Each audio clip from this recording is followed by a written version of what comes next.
How's it going, crypto community? This is Jade, back with another crypto video, and this is going to be a little bit different than normal. I'm going to do a educational video on education, in a sense, right?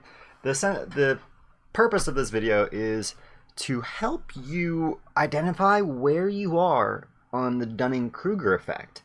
And this isn't saying that some of you out there who believe you know a lot are really dumb and don't know anything, or that those of you who feel like you know nothing actually might know more than those who think they know everything, right? This isn't meant to do like, what is the term? I'm not trying to play reverse psychology on anybody, right? Instead, what I want to explain is how to tell where you're at, right?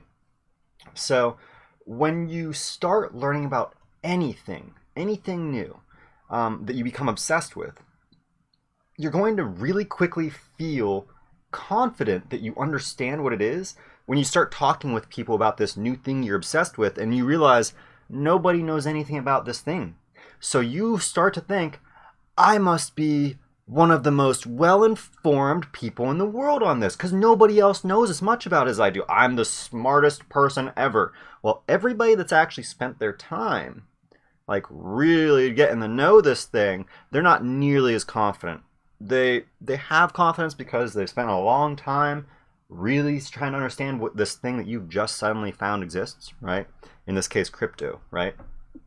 So think about how you felt when you first discovered Bitcoin or XRP or whatever cryptocurrency it was that got you into this space, right?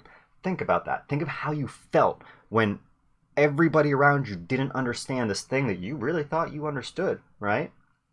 Well, for many of us who've been here for more than, I don't like to say time frames, but I like to say instead hours invested, right?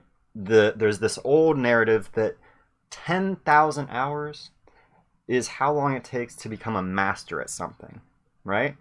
So with the Dunning-Kruger effect, you could consider this, what they call in this chart the peak of Mount Stupid. These individuals, if this time frame is, actually linear and not exponential as far as the time, so this basically looks like it's essentially 1/5, maybe 1/6 of the way through the chart, right? So of the 10,000 hours you need to become an expert, these individuals, they've probably spent, maybe a few thousand hours, maybe like 1,000 hours, maybe two, somewhere in that range. And they're at the peak of Mount Stupid because they feel they've put a lot of their time into this thing to understand, so surely they understand it, right? 2,000 hours is a long time. I mean, it's like 100 days almost, right? Like it's like, I think that's almost 3 months time of pure time put in, right? Let's do the calculator here just to make sure. So we're gonna say that that's 0.0, we're gonna say that that's 1/6, which would be about 15 or 17.5%, I believe. So 0.175, and that's, again, like I said, about 1,000 to 2,000 hours. So 1,750 hours divided by 24. So there you go, 72 days. And that's not saying you just spent the last 72 days learning about crypto. No, that's saying that you spent 72 days worth of time actively studying this thing. And you're still on Mount Stupid. You still don't know this thing that you think you know. What happens? Suddenly, something horrible. It shatters your understanding of what this thing, this cryptocurrency thing, is, and how it's actually going to affect the world, how it's being developed, how its protocols operate. These are all things that once you discover how they're actually working, you start to feel like a total idiot.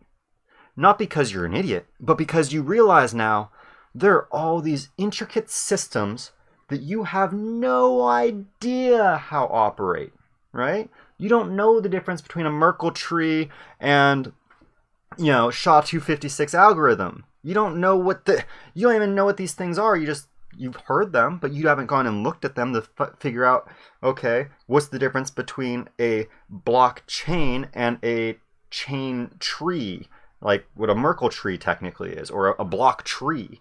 How are these systems differentiate? How is the efficiencies different? What is the security differences? How can one be centralized more so than the other? You don't know these things unless you've actually spent the time trying to get to know these things, right? And so as you go through this realization, it usually comes about 2,000 hours in, you start to feel like a total idiot. You're like, wow, I really thought I was starting to get this thing, and I don't know anything. And that falls into a valley of despair. It's really interesting when you look at how the Dunning-Kruger effect works and how markets operate, right? It's really similar. Because at first there's this big FOMO into this thing that's brand new and nobody knows about, nobody understands it. And then suddenly realization comes, the government's going to regulate this thing. They're going to want to tax me. Everybody runs from it, right? Everybody freaks out. They're all stupid. We're all on Mount Stupid. And then those who actually stayed and fought through the despair, when they came down to reality, when they realized they're not Mr. Know-It-All and the prices came crashing down, most people, they caved into their despair. They gave up. They walked away, washed their hands, went their way, right? They didn't want to bother with this thing that they couldn't possibly understand. It's too complicated. It's too convoluted. Too many scammers out there. Can't be done, right? You're in the valley of despair. And this is a very dangerous point for coming to understand anything. But it's a really important point to observe yourself at when you get to it. You have to begin to ask yourself, once you feel that you just don't understand anything, it's too complex, that's where you have to stop and say, wait. Is it too complex, or am I looking at too big of a picture right now? Maybe I need to zoom in on one thing. Maybe it's how do the algorithms work? Maybe it's how is this technology going to be adopted? What use cases do blockchain systems most effectively, raise the efficiency of, right? So you pick that thing and you focus on it, you specialize in it. Just understand it so that you feel like you're at the peak of Mount Stupid again. Until you feel that peak, you're like, yeah, I really understand this. Then, before you fall off into despair, go check another area out, right? And go understand that.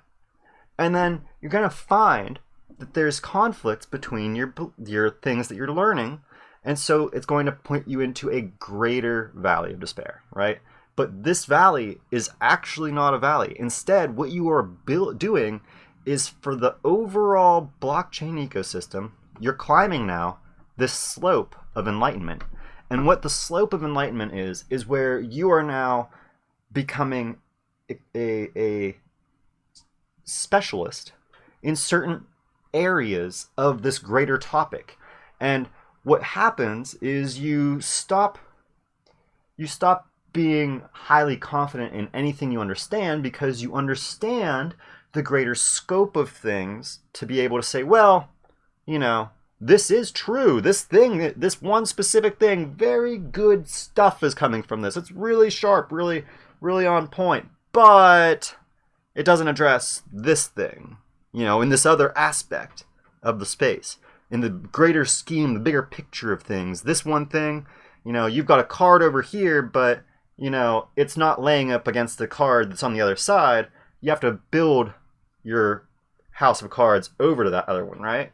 And so you'll realize eventually that, that's why these people experience this sense of confidence. It's why it's hard to determine if somebody is just confident because they're an idiot or confident because they actually understand something. And what you'll find more often than not is that those who are confident but still try to remain, grounded in the fact that it's like, listen, I don't know everything. That's how you can tell. Versus somebody that's out there just like, oh yeah, I'm absolutely totally right.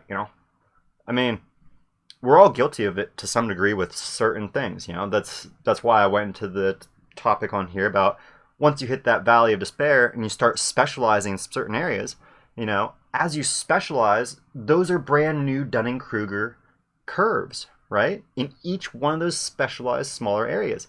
So we're all susceptible to these things, no matter how expert we may be on the larger subject as a whole, right? Because specializations are unique beasts unto themselves, unique understandings and ways of approaching problems that are wholly unique to that thing, right? Like somebody who's out there trying to understand how adoption is playing out doesn't necessarily need to understand the ones and zeros, the gates that operate between these transistor gates that operate between the protocol layers of these blockchains, right? That you don't need to understand binary code or whatever language that is being constructed of binary to create the protocol system for whatever blockchain it is that your project is based on, right? You don't need to understand that to understand why the partners are picking it up.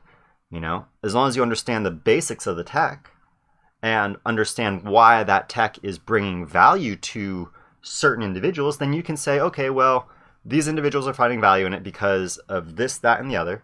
And so I can then surmise that other individuals in similar positions to them are going to also find value in the same project, the same technology, because of the same exact reasons, right?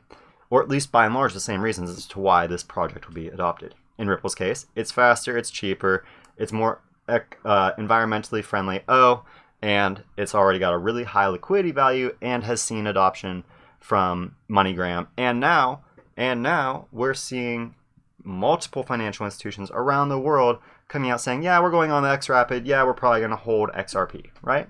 So and this is actually why I'd rather talk more so about XRP on my channel, because I know that I'm on that slope of enlightenment at this point with XRP. I'm not saying that I'm an expert. I don't think I've actually got 10,000 hours under my belt studying XRP, but it's definitely in the greater 5,000 to 7,000 range at this point, right? So I'm out of the despair. I dug there for a little while, and that's something else that I want to share with everybody.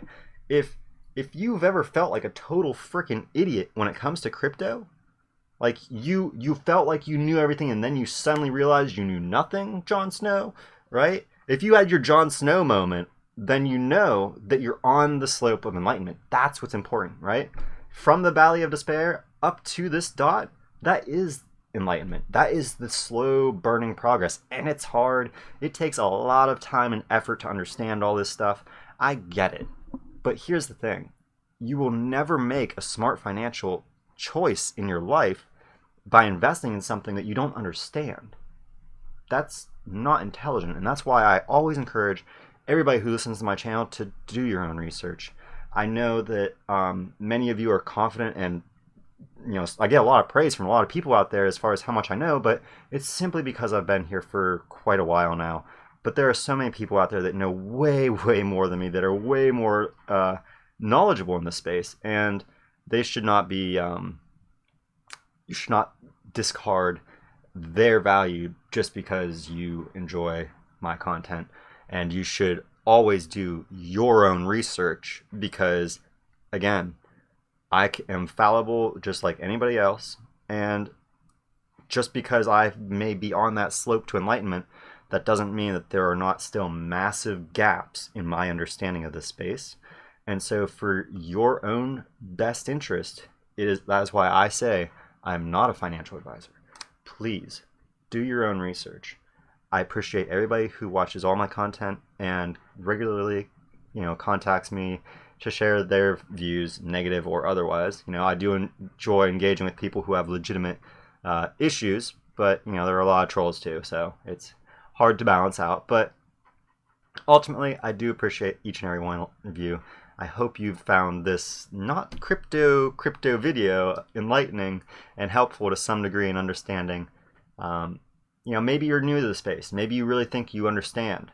But trust me, if you haven't gone through that point of realizing you know nothing, you're probably in for a rude awakening soon.